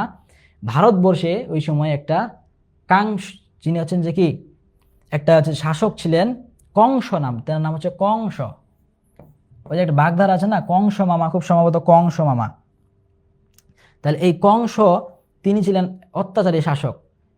এই সময়ে তিনার রাজ্য যে জ্যোতিষী সে তাকে বলল যে কিছুদিন হইল যে নববিবাহিত মানে নতুন শুধু তার বোনকে বিয়ে দিয়েছে একজনের সাথে।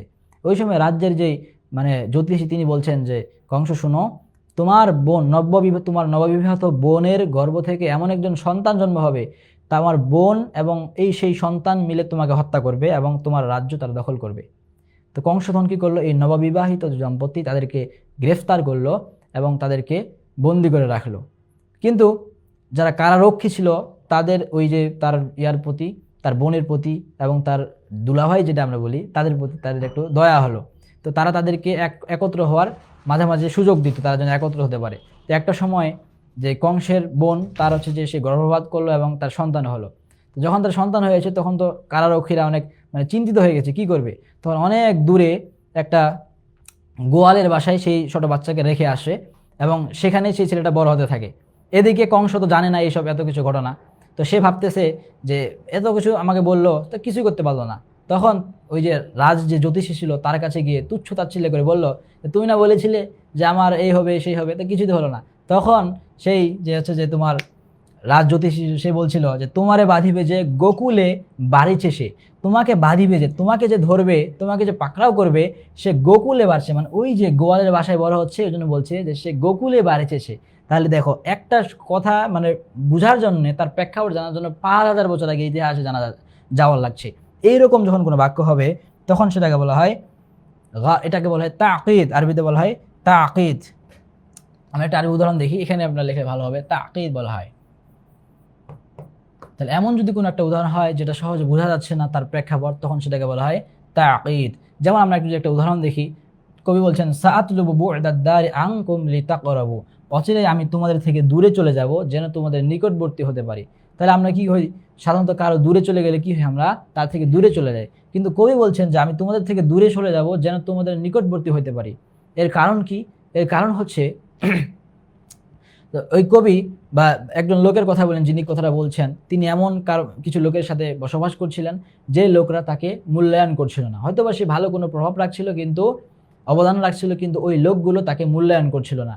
যার কারণে সে চাইলো যে আমি এমন দূরে চলে যাব যেন তোমাদের নিকটবর্তী হতে পারি। মানে কি, যখন ওই লোকটাকে পাবে না, যখন দেখা যাচ্ছে তুমি এমন কোনো মানুষের সাথে আসো যারা তোমাকে দাম দিচ্ছে না, অথচ তুমি তাদের মধ্যে অবদান রাখছো, তুমি যখন তাদের মধ্যে থাকবে না তখন কিন্তু তারা বারবার তোমার কথা মনে করবে, তোমার যে একটা শূন্যতা সেটা কিন্তু তারা অনুভব করবে। এজন্য বলছে যে আমি তোমাদের থেকে দূরে অবস্থান করার দিক থেকে, কিন্তু তোমাদের নিকটবর্তী হব মনের দিক থেকে।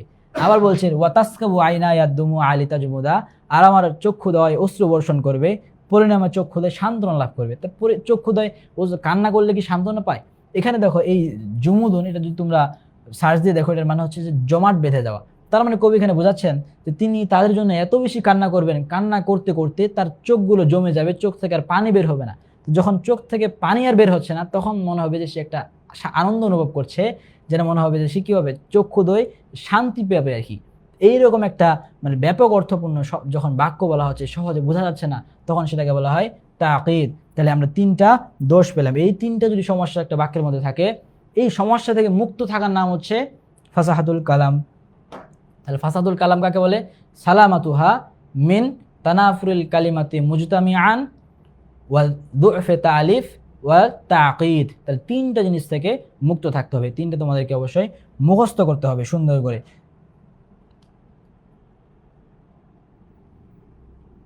গল্পের বাকি অংশটাও জানতে ইচ্ছা করছে এখন। আচ্ছা, ওইটা তোমরা সার্চ দিলে দেখতে পাবা, অনেক অংশ আছে। এটা হিন্দুদের একটা কাহিনী আর কি। কংসের যে হচ্ছে মানে বোনের যে সন্তান, তার নাম সম্ভবত শ্রীকৃষ্ণ। আচ্ছা, এখন দুরুসুল বালাগা কি বলছে? ফাসাহাতুল কালাম হচ্ছে সালামাতুহু। তাহলে দেখো সালামাতুহু, আমি কিন্তু সালামাতুহা ভুল করে ফেলেছি। দেখো ফাসাহাতুল কালিমা যখন আমরা বলছিলাম, এখানে একটা আমরা ব্যাকরণগত বিষয় দেখি জিনিস। ফাসাহাতুল কালিমা যখন বলেছিলাম তখন কিন্তু আমরা বলেছিলাম যে সালামাতুহা বলেছিলাম। যখন এই যে ফাসাহাতুল কালিমা পড়েছিলাম, এখন যখন ফাসাহাতুল কালাম বলছি তখন কিন্তু সালামাতু হু বলতেছি। তাহলে হু আর হার মধ্যে পার্থক্য কি তোমাদের একদিন মনে আমি বলছিলাম, একটা হচ্ছে হু, একটা হচ্ছে হা। এই হুটা হচ্ছে মুজাক্কারের জন্য এবং হাটা হচ্ছে মুয়ান্নাসের জন্য। দেখো এখানে কালিমা আছে, শেষে যদি গোলতা থাকে তাহলে সেটাকে মুয়ান্নাস বলা হয়। তাহলে মুয়ান্নাসের ক্ষেত্রে হা ব্যবহার করা হয়। সেক্ষেত্রে তোমরা যারা বিনিয়ামিন সহ যারা তোমরা আরবিতে লিখতে যাচ্ছ, তোমাদের জন্য এই বিষয়টা মাথায় রাখতে হবে যে জমিরটা মুজাক্কার ব্যবহার করছো নাকি মুয়ান্নাসে ব্যবহার করছো সেটা কিন্তু খেয়াল রাখতে হবে। তো এক্ষেত্রে দেখো এই যে কালিমা যখন এখানে আছে, গোলতা আছে, তার মানে এটা মুয়ান্নাসের আলামত। মুয়ান্নাস হলে সেখানে ব্যবহার করতে হবে হা, এই জন্য সালামাতু হা। আর দেখো ফাসাহাতুল কালাম, কালাম যেহেতু মুজাক্কার, গোলতা নাই, সেক্ষেত্রে এটাকে বলা হচ্ছে, যেহেতু ইয়া নাই সেক্ষেত্রে এখানে ব্যবহার করতে হবে কি সালামাতু হু। কি থেকে মুক্ত থাকবে? তানাফুরুল কালিমাতি মুজতামি আতান। আমরা একটু আগে দেখলাম, মানে একসাথে সবগুলো শব্দ উচ্চারণ করতে কঠিন হবে। ওয়ামিন দুফি তারিফ, এবং সেটা ব্যাকরণগত নিয়মের পরিপন্থী হবে। ওয়ামিন অথবা ব্যাকরণগত নিয়মের দুর্বলতা থাকবে, অথবা ওয়ামিনের তাকিদি, অথবা সেটা কি হবে তাকিদ থাকবে, মানে সেটা হচ্ছে যে অর্থ বুঝতে কঠিন হবে, অর্থ সহজে বোঝা যাবে না। মা ফাসাহাতি কালিমাতি, এবং তার শব্দগুলো কি থাকবে, সবগুলো ফাসাহাত হবে আর কি। তাহলে মানে সব যে শব্দগুলো আছে অর্থগত এগুলা দুর্বোধ্যতা মুক্ত হবে। তো এটাই হচ্ছে ফাসাহাত। তাহলে ফাসাহাতুল কালাম মানে কি, যেটা এই তিনটা জিনিস থেকে মুক্ত থাকবে।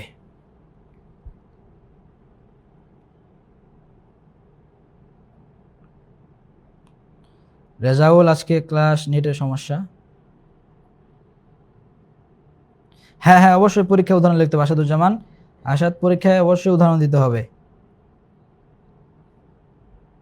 হ্যাঁ ঠিক আছে মাহমুদা, ঠিক বলছো। তাহলে অবশ্যই উদাহরণগুলো তোমাদেরকে দিতে হবে। তাহলে আমরা যদি উদাহরণগুলো এক নজর দেখেলি, দেখো তানাফুল কালিমার উদাহরণগুলো হচ্ছে আমি নোটে তোমাদের খুব সুন্দরভাবে সাজিয়ে দিয়েছি, পরীক্ষাতে কীভাবে লিখতে হবে সেভাবে আমি কিন্তু নোটগুলো করেছি।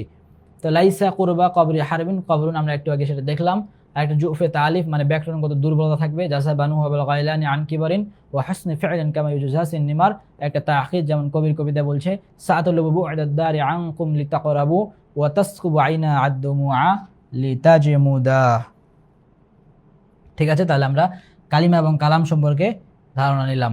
এখন আমরা দেখব, আচ্ছা এটার আগে মুতাকাল্লিম ছাড়া পড়ছে এমন আছে। আচ্ছা কালাম মুতাকাল্লিমটা আমরা একটু করে দেখছি।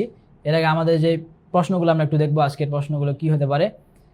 তো বলছে আরিফিল ফাসাহাত সুম্মা বাইয়িন আকসামাহা বিতাফসিল ওয়াত তামসিল। প্রথমে বলছে ফাসাহাতের পরিচয় দাও। তোমরা অনেকে হয়তো মনে করবা যে আজকের ক্লাসটা অতটা লাগছে না, মানে কারণ বালাগাতের বিষয়গুলো কিন্তু এরকম একটু কর্কশ টাইপের। সুতরাং তোমার এখন থেকে একটা মুখস্থ করা মাইন্ডসেট রাখতে হবে যে আমি মুখস্থ করবো। অনেকগুলো বিষয় কিন্তু মুখস্থ করার বিষয় আসতেছে সামনে, যখন আমরা আমর নাহি ইস্তিফহামগুলো পড়বো অনেকগুলো বিষয় কিন্তু মুখস্থ করতে হবে, এবং প্রত্যেকটা যে সংজ্ঞাগুলো আছে এগুলো কিন্তু আরবিতে মুখস্থ করতে হবে। তুমি যদি বাংলাতে লেখো এবং সংজ্ঞাগুলো আরবিতে দাও তাও কিন্তু তুমি সর্বোচ্চ নাম্বার পাবা ইনশাল্লাহ। কিন্তু সবই যদি বাংলাতে লেখো তাহলে কিন্তু সম্পূর্ণ নাম্বার পাবা না। সেক্ষেত্রে তোমাকে 80 পেতে গেলে প্রত্যেকটা সাবজেক্টে গড়ে 8 নাম্বার করে পেতে হচ্ছে। সেক্ষেত্রে বুঝতে পারছো যে প্রশ্ন উত্তরগুলো কত মানে ভালোভাবে দিতে হবে, এবং বালাগাত মান্তিক সম্পর্কে যে তোমাকে সিরিয়াস হতে হবে সেটা আশা করি বুঝতে পারছো। দেখো আরিফিল ফাসাহাত সুম্মা বাইয়িন আকসামাহা বিতাফসিল ওয়াত তামসিল, ফাসাহাতের প্রকার সহ উদাহরণ বর্ণনা করতে। তার ফাসাহাত হচ্ছে 3 প্রকার, ফাসিমা কালাম, কালিমা কালাম এবং মুতাকাল্লিম। মুতাকাল্লিম মানে হচ্ছে একটা হচ্ছে যোগ্যতা। ফাসাহাতুল কালিমা কালাম আমরা বুঝলাম যেগুলো কিছু কিছু যে সমস্যা আছে এই সমস্যাগুলো থেকে মুক্ত থাকবে। আর কালাম মানে হচ্ছে যে এমন একটা যোগ্যতা যে যোগ্যতার মাধ্যমে সে শুদ্ধভাবে অর্থাৎ ফাসাহাত সহকারে যে কোনো কথা বিআইয়ি গরদিন কানা, অর্থাৎ যে কোনো কথা বলতে পারবে। তাহলে ফাসাহাতুল কালিমা কি, হুয়া মালাকাতুন, এমন একটা যোগ্যতা বা এমন একটা দক্ষতার নাম যেই দক্ষতা বলে সে যে কোনো কথাকে ফাসাহাতের সাথে, আমরা যে বললাম ফাসাহাতের যে 6টা দোষ বললাম এই দোষগুলো বাদ দিয়ে এগুলোর সাথে বাদ দিয়ে বিশুদ্ধতার সাথে কথাগুলো বলতে পারবে। বিআইয়ি গরদিন কানা, যে কোনো ইচ্ছা মতো সে বলতে পারবে। আমার নোটে এগুলো সব দেওয়া আছে সুন্দর করে, তোমরা সেখান থেকে দেখে নিবা। তাহলে আমরা ফাসাহাতুল কালাম যে 3টা প্রকার আছে আমরা সহজে বলতে পারবো। দেখো এই একই প্রশ্নটা এটা 19 সালে আসে, আবার একটু শুধু ঘুরিয়ে 15 সালে আসছে। সেটা হচ্ছে মা মানাল ফাসাহাত লুগাতান ওয়া ইসতিলাহান ওয়া কাম কিসমালহা বাইল আমসাল। এখানে আছে আরিফ ছিল, এখানে ছিল শুধুমাত্র আরিফ, এবং এখানে আছে মা মানা। আরিফ থাকুক, মা মানা থাকুক অথবা হাক্কিক থাকুক, আমরা একটা জিনিস জানি যে এগুলো থাকলে আমরা প্রথমে লুগাবি অর্থ লিখবো, এরপরে ইস্তিলাহি অর্থ লিখবো, 2টা অর্থ এখানে লিখবো। আচ্ছা এরপরে একটা জিনিস দেখো যে মা হিয়া তানাফুরুল হুরুফ, আরেকটা প্রশ্ন এইটা থেকে আসে যে মা হিয়া তানাফুরুল হুরুফ ওয়া মুখালাফাতুল কিয়াস ওয়াল গরাবা। তাহলে এই যে আমরা কিন্তু একটু আগে দেখেছি যে মুখালাফাতুল হুরুফ এই তিনটা প্রশ্ন কিন্তু খুবই গুরুত্বপূর্ণ এবং অনেকবার কিন্তু প্রশ্ন এগুলো আসে। এখন কল দেখে তাহলে তানাফুরুল হুলুক, মুখালাফাতুল কিয়াস এবং গরাবা, এই তিনটার বিস্তারিত তোমাকে সংজ্ঞা সহ জানতে হবে। আর বাকি যে তিনটা আছে তো কল,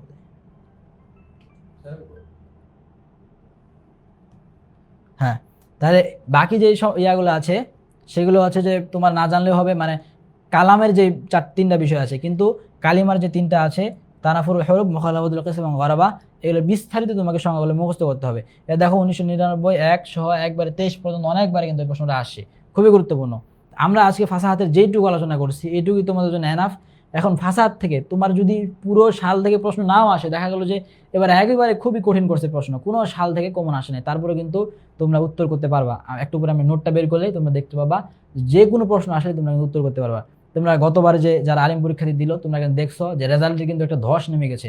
সুতরাং পরীক্ষাতে ভালো করতে গেলে এখন থেকে সিরিয়াস হতে হবে এবং মানে একই প্রশ্ন পড়ে যাব যেটা ওটাই আসবে এখন কিন্তু আর বলা যাবে না। সরকারও চেঞ্জ হয়েছে, প্রশ্ন প্যাটার্নও চেঞ্জ হচ্ছে।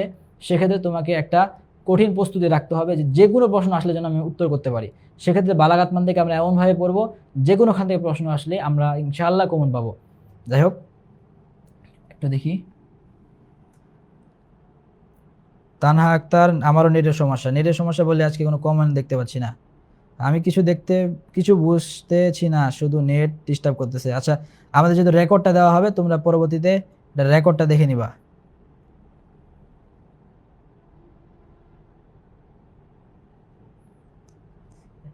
যাই হোক হুজুর, আমি কিছু বুঝতে পারছি, সমস্যা নাই। বালাগাত বিষয়টাকে রস না থাকলেও সারের কথা, এই কি কংস কংসদেবের রাজ্যে না, মেবি মাথুরা, শিওর না, আমি কংসদেবের রাজ্যের না, মেবি মাথুরা। আচ্ছা, যাদের নেটের সমস্যা আছে রাত্রে বা কালকে এটার রেকর্ডিং ক্লাস দিয়ে দেওয়া হবে, তোমরা সেখান থেকে দেখে নিও। এই জন্য আমরা ক্লাসটা বিশেষ লং করবো না। তাহলে দেখো যে আমরা কিন্তু এই বিষয়গুলো শেষ করে ফেললাম। আচ্ছা, শাহিন সিদ্দিক, আন্টি কল দিচ্ছে নাকি স্যার? কিসের আন্টি? কোনো আন্টি নাই, হ্যাট কি বলে। আর হচ্ছে যে আমরা আজকের ক্লাস শেষ করবো শুধু নোটটা দেখানোর পূর্বে। তাহলে আমরা কিন্তু অনেকগুলো বিষয় কিন্তু দেখে ফেলেছি। তোমরা আরেকবার যদি একটু বই খুলে দেখো কিংবা আমাদের নোটগুলো দেখো, তোমরা কিন্তু ফাসাহাতের বিষয়টা একবারে ক্লিয়ার হয়ে যাবে। আমরা আরেকটা জিনিস দেখি যে আরবি সাহিত্যের মজা পর্ব 2 আজকে আমার আলোচনার বিষয় আছে। তোমাদেরকে যদি বলেছিলাম যে আমরা এই বিষয়গুলো আলোচনা করব এবং আজকে আমরা দেখছি। দেখো, তোমরা হাজ্জাজ বিন ইউসুফের নাম সবাই শুনছো। তো তিনি একসময় একটা নিয়ম করেছিলেন যে আজকে একটা নিয়ম করলেন যে এখন থেকে রাত এশার পরে, অর্থাৎ রাত্রে এশার পরে যদি কোনো যুবক এমনিতে রাস্তাঘাটে ঘুরে বেড়ায় তাহলে তার ঘাড়ে চাবুক মারা হবে। তো রাত্রে মানে এশার পরে 3টা যুবক তার রাস্তায় হাঁটছে, এমন সময় রাজার হচ্ছে যে সেনাবাহিনী তাকে ধরে ফেলেছে। তো এখন কি করবে? এখন তো ইয়ার অনুযায়ী, রাজার আদেশ অনুযায়ী তার ঘাড়ে দৌড়া মারতে হবে, মানে ঘাড়ে চাবুক মারতে হবে। তো এখন এই যে 3টা যুবক ছিল তারা কিন্তু খুব মেধাবী ছিল, খুব মানে দক্ষ। তো ওর একজন কি বললো, যখন মানে তারা মারবে এমন একটা অবস্থা, তখন একজন বলতেছে যে আনা ইবনুল্লাজি দানাতির রিকাব লাহু মা বাইনা মাখদুমিহা ওয়া হাশিমিহা।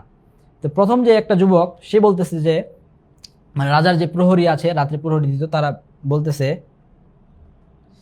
যে আনা ইবনুল্লাজি দানাতুর রিকাবু লাহু, আমি এমন লোকের সন্তান যার সামনে ঘাড় নত হয়ে যায়, হোক সে মাখজুমি হোক কিংবা হাসিমি হোক, তাতে কোনো যায় আসে না।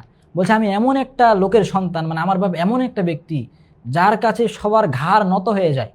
হোক, ওই সময় মাখজুম এবং হাসিমি গোত্র ছিল অনেক, মনে করে যে নামি দামি একটা গোত্র। বলছে সে যেই গোত্রের হোক না কেন, যেই আসুক না কেন, সবার সামনে আমার বাপের সামনে ঘাড় একবারে নত হয়ে যায়। তাআতি ইলাইহির রিকাবু সাগিরাতান ইয়াখুযু মিন মালিহা ওয়া মিন দামিহা। বলছে তার কাছে যেই আসুক না কেন সেই তার কাছে নত হয়ে যায়, তার মাথা তার ঘাড়টা নামায় দেয়। এমনকি আমার বাবা তাদের কাছ থেকে তাদের রক্ত ঝরায় এবং আবার টাকাও নেই। কি একটা অবস্থা না! বলতেছে এমন আমার বাপ যে আমার বাবার কাছে যেই আসে না কেন সেই ঘাড় নত করে ফেলে, এবং সে যেই লোক হোক না কেন তার কাছ থেকে তার রক্ত ঝরিয়ে দেয় এবং কি তার কাছ থেকে টাকাও নেয়। তো প্রহরীটা এটা শোনার পরে, মানে ওই সময় কাব্য প্রতিভা কিন্তু খুব একটা ভালো প্রতিভা ছিল। এখনও বিশেষ করে আরবিতে যারা আরবি ইয়াতে দেশগুলোতে কাব্যের প্রতি কিন্তু তারা অনেক বেশি অনুরাগী। এমনভাবে বলছে যে যারা ওই সময় হচ্ছে তোমার ছিল, প্রহরী ছিল, তারা একটু অবাক হয়ে গেছে যে বিশাল পুরো বীরের সন্তান তো কিংবা এমন কোনো লোকের সন্তান যেই লোক এই যে আছে মানে তোমার রাজার মনে করো অনেক কাছের কোনো ব্যক্তি হইতে পারে। আমরা যে আরেকবার বলি এভাবে বলতেছে, মনে করো এভাবে হতে পারে, আনা আবনুল্লাজি দারাতুর রিকাবু লাহু মা বাইনা মাখদুমিহা ওয়া হাশিমিহা তা'তি ইলাইহির রিকাবু সাগিরাতান ইয়াখুযু মিন মালিহা ওয়া মিন দামিহা। তাহলে এই যে বিষয়টা যখন বলল তখন কি হলো, তখন যে তোমার আছে মানে তারা মারলো না, প্রহরীরা না মারে তাকে হচ্ছে রাজার কাছে নিয়ে গেল এবং পরের দিন তাদের বিচার বসলো। তো রাজা অনেক কঠোরভাবে তাদের জিজ্ঞাসাবাদ করছে। তিনজন কিন্তু তিনটা কবিতা বলছে, আজকে শুধু আমি একটাই বলছি, সামনের দিন বাকিগুলো বলবো। তো এই কবিতা যখন বলছে তখন খুব জিজ্ঞাসাবাদ করতেছে, তখন বের হয়ে আসছে আসল রহস্য।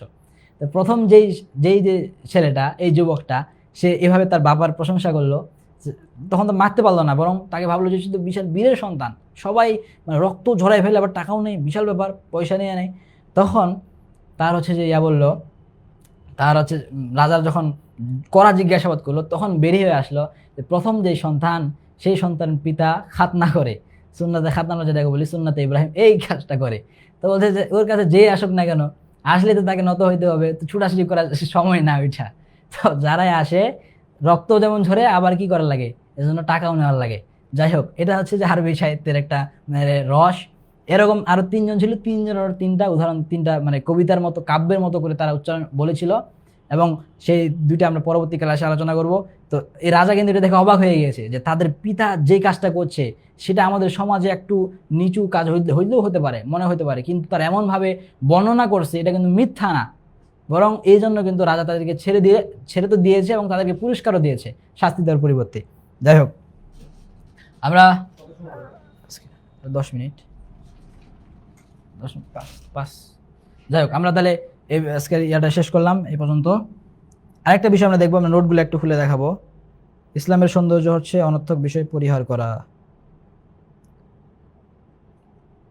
মিন হুসনিল ইসলামি তারকুহু মা লা ইয়ানি, এরকম হাদিস। হ্যাঁ ঠিক আছে, আসলে আচ্ছা, আমি কোনো অনর্থক কথা বলছি নাকি আসাদুজ্জামান আসাদ?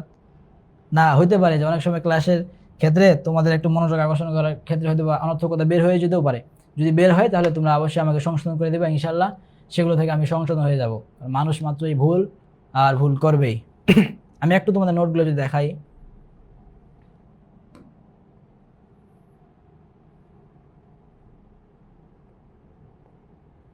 একটু তুমি অপেক্ষা করো।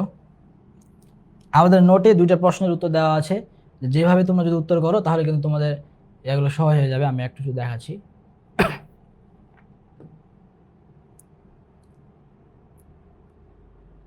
আচ্ছা, এখানে কোশ্চিন কি একটাই, একটু চেঞ্জ করে কয়েকটা করেছে? হ্যাঁ, ওখানে কোশ্চিন তিনটা আছে, তো একটা মানে একটা প্রশ্ন বললে দুইটা উত্তর হয়ে যাচ্ছে, আরেকটা পড়ার জন্য আরেকটা হচ্ছে। তো আমার এখানে নোটটা আছে, তোমরা এইটা তোমাদের সবাই পেয়ে যাবা ক্লাস শেষে ইনশাল্লাহ। এবং এইখানে আমাদের প্রথম যে প্রশ্নটার নোটটা আছে, দেখো এই যে প্রথম যে তিনটা প্রশ্ন আছে, মানে একই প্রশ্ন শুধু একটু উল্টে আসছে। এটা হচ্ছে 1 নাম্বারটা, যেটা আমরা এতক্ষণ ধরে আলোচনা করলাম। এবং 2 নাম্বার যে প্রশ্নটা আছে, আচ্ছা আগাই দেবো নাকি, আরেকটা প্রশ্ন যেটা আছে এটা কিন্তু আমরা নতুন অ্যাড করেছি। এটার বিষয়গুলো আমি বিস্তারিত বলি নাই, কিন্তু ধারণা তোমাদের দিয়েছি। তোমাদের কাজ হচ্ছে এখান থেকে একটু মুখস্থ করে নিতে। দেখো তানাফুরুল যে হুরুফ আছে সেটা হচ্ছে যে কি, ইউযিবু সিকুলাহা আলা লিসানি, মানে মুখে উচ্চারণ করতে তোমার জিহ্বাতে ভারী লাগবে, ওয়া উসরিন নুতকি, এবং উচ্চারণে কঠিন হবে। ঠিক আছে, তো এরকম ভাবে তোমাদের এগুলো সব দেওয়া আছে, তোমরা যদি একটু দেখে নাও আশা করছি তোমাদের জন্য সহজ হয়ে যাবে। আরেকটা বিষয় তোমাদের এখানে বাদ পড়ে গেছে, সেটা হচ্ছে যে তোমাদের পরীক্ষার বিষয়টা কিভাবে হবে সেটা তোমাদের হচ্ছে বলা হয়নি। যেহেতু আমরা প্রথম একটা পরীক্ষা নেওয়ার কথা ছিল, আমরা সেই পরীক্ষা নিইনি।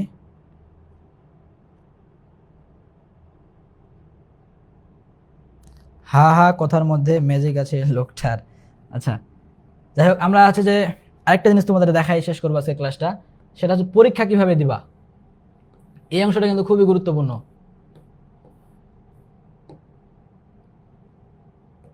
আচ্ছা ভাই, পুরো ক্লাসটা একটু রিপ্লাই করেন। আচ্ছা ঠিক আছে স্যার, মূলত আমাদের কমেন্ট, ও আচ্ছা আচ্ছা, আসাদুজ্জামান, ঠিক আছে ঠিক আছে ঠিক আছে। আজকে আচ্ছা রাকিবুল, ধন্যবাদ, জাযাকাল্লাহ।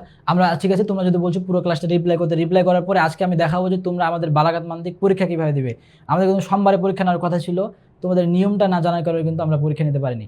যাই হোক, এখনই দেখিয়ে দেবো। তোমরা ক্লাসের পরে যে 5 থেকে 10 মিনিট সময় বিরতি পাবা, এই সময় তোমরা আমাদের পরীক্ষায় যেভাবে দিবে তোমরা এটা মানে করে ফেলতে পারবা। যাই হোক, আমাদের ক্লাসটা যদি আরেকবার রিপ্লাই করি, প্রথমে আমরা আজকে পড়ছিলাম ফাসাহাত নিয়ে। ফাসাহাত কি? ফাসাহাত হচ্ছে একটা অ্যাডজেক্টিভের নাম বা একটা গুণ। কিসের গুণ?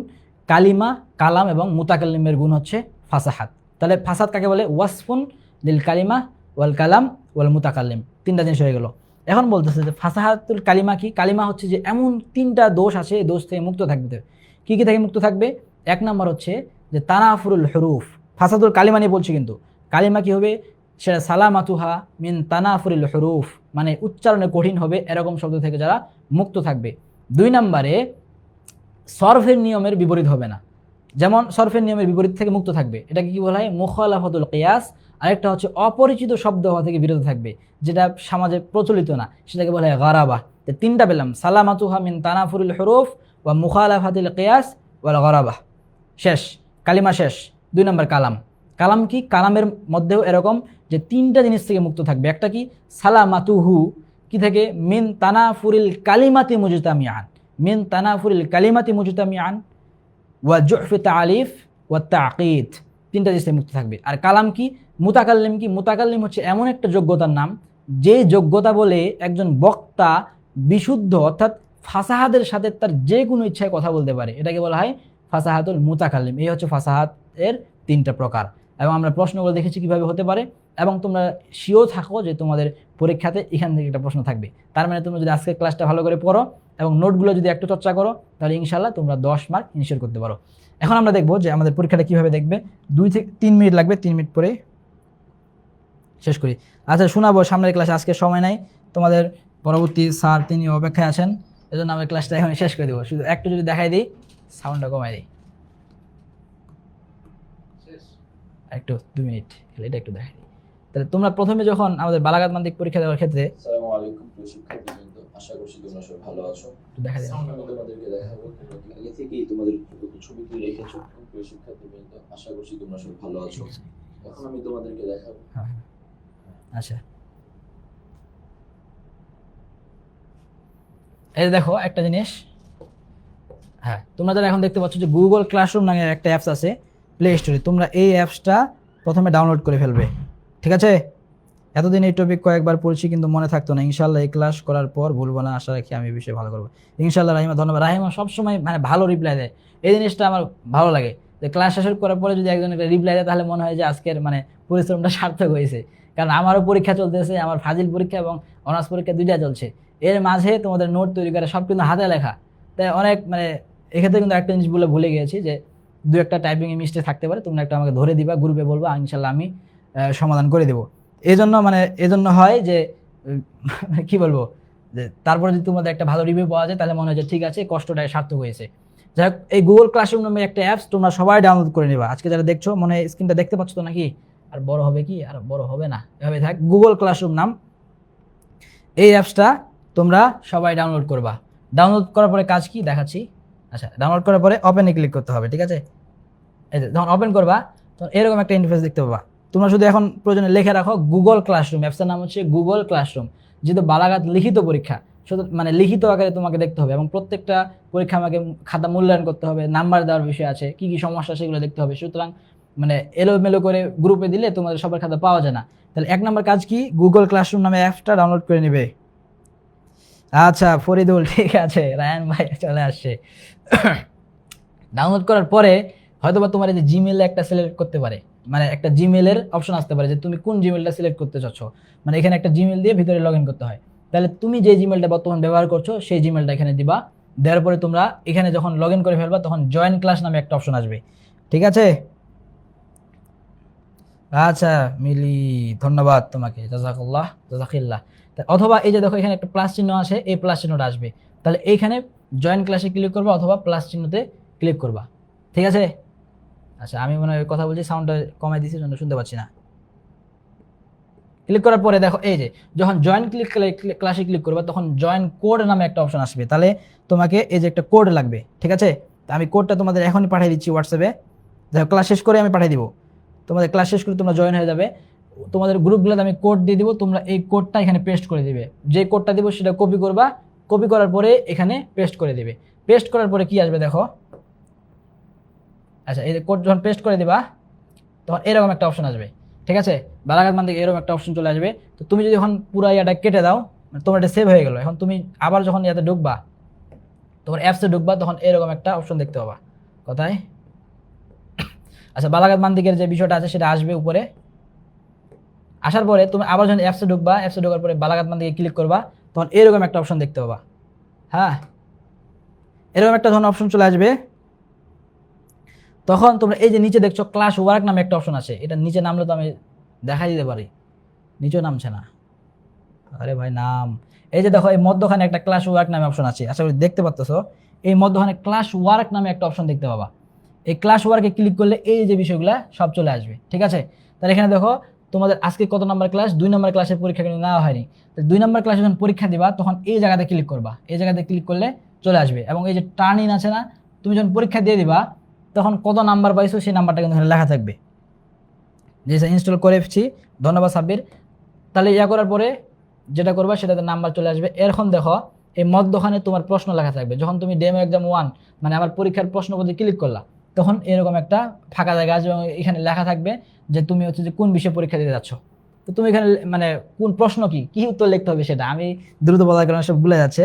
যাই হোক, এটা লেখার পরে তোমরা এখানে লিখে দিবা যে কোন ইয়া করতে যাচ্ছ, মানে কি বারবার ভুল হচ্ছে, তোমরা মানে কি এখানে ভুল আছে, প্রশ্ন আছে, প্রশ্নটা লিখবা, লেখার পরে যাবতীয় ইনস্ট্রাকশন এখানে লেখা আছে।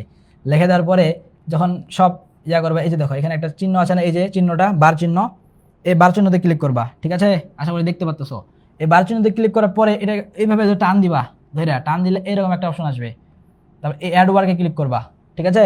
অ্যাড ওয়ার্কে ক্লিক করার পরে এ দেখো এরকম অনেকগুলো অপশন আসবে। যারা কম্পিউটার থেকে করবা তারা এই যে আপলোডে ক্লিক করবে, এখানে আসে ধরে যদি ছেড়ে দাও চলে যাবে। তো আমি তোমাদের রিকমেন্ড করবো তোমরা যে স্ক্যানার নামে যে অপশন আছে এখানে ক্লিক করবা। স্ক্যানারে ক্লিক করলে তোমাদের ক্যামেরা চালু হয়ে যাবে।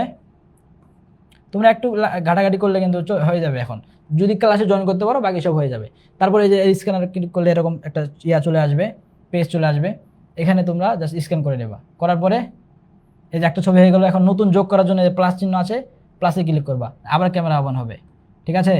আবার যোগ করে দিবা। এবং যদি ছবিটা বাঁকা হয়ে যায়, এই ক্রপ অ্যান্ড যে রোটেট আছে এখানে ক্লিক করে তোমরা ছবিটাকে সোজা করে নিতে পারবা। আচ্ছা কোড বলে দিচ্ছি। এরপর আমরা চলে আসলাম যে ক্রপ অ্যান্ড রোটেতে কোনো সমস্যা হলে, এরপর সবার লাস্টে যেটা কাজ হচ্ছে যে অ্যাপ্লাই করে দিবা। অ্যাপ্লাই করার পরে নেক্সটে ক্লিক করে দিবা। তারপরে দেখো এখানে আপলোড হয়ে যাবে একটু পরেই। তারপরে টার্ন ইন নামে একটা অপশন আছে, নিচে দেখবা টার্ন ইন লেখা আছে, টার্ন ইন ক্লিক করার পরে দেখবা যে তোমার এটা চলে যাবে পরীক্ষাতে। এভাবে তোমরা আমাদের কাজগুলো সাবমিট করো। এবং মজার ব্যাপার হচ্ছে তোমরা জিমেলে প্রত্যেকটা নোটিফিকেশন পেয়ে যাবা, ঠিক আছে। জিমেলে সবগুলো নোটিফিকেশন তোমাদের চলে যাবে, কত নাম্বার পেলা, কখন পরীক্ষা আছে, এবং আমি তো তোমাদের বলবো সাথে। তাহলে এভাবে তোমরা সবাই পরীক্ষাগুলো দিবা ইনশাল্লাহ। এবং সামনে থেকে অনেক ঝামেলা লাগতেছে, আরে কোনো ঝামেলা নাই শাহিন সিদ্দিক, তোমরা এখন বড় হয়ে গেছো, এগুলা টুলস ব্যবহার করতে জানতে হবে না। আচ্ছা কোনো ঝামেলা নাই, একবার যদি এভাবে সাবমিট করো তাহলে একবারে সহজ হয়ে যাবে। অথবা আপলোডে ক্লিক করে তোমরা ক্যামেরা থেকে ছবি দিতে পারো, সমস্যা নেই, আগে থেকে যা ছবি তুলে রাখছো। গ্রামের বাসা কোথায়? গ্রামের বাসা হচ্ছে যে পঞ্চগড় জেলাতে। তাহলে আজকের ক্লাসটা এ পর্যন্তই। আর কারো কোনো প্রশ্ন থাকলে করতে পারো, 1 মিনিট আছে। তাহলে আমরা এভাবেই আচ্ছা যে আমাদের সবগুলো করব। যাই হোক, তাহলে এখানেই আমাদের ক্লাসটা আজকে শেষ করছি ইনশাল্লাহ। একটু সময় দেরি হয়ে গেল, এতক্ষণ থেকে যারা ছিলে সবাইকে অসংখ্য ধন্যবাদ আমাদের সাথে যুক্ত থাকার জন্যে। এবং নোট সব দিয়ে দিচ্ছি। তাহলে আজকে আমরা এখানে শেষ করছি। সকলে সুস্বাস্থ্য তা কামনা করে আল্লাহ সবাইকে ভালো রাখুক এবং তোমরা সবাই ভালো মতো প্রস্তুতি নাও, এই আশা করে আজকে ক্লাসটি এখানে শেষ করছি। আসসালামু আলাইকুম রহমতুল্লাহি ওয়া বারাকাতুহু।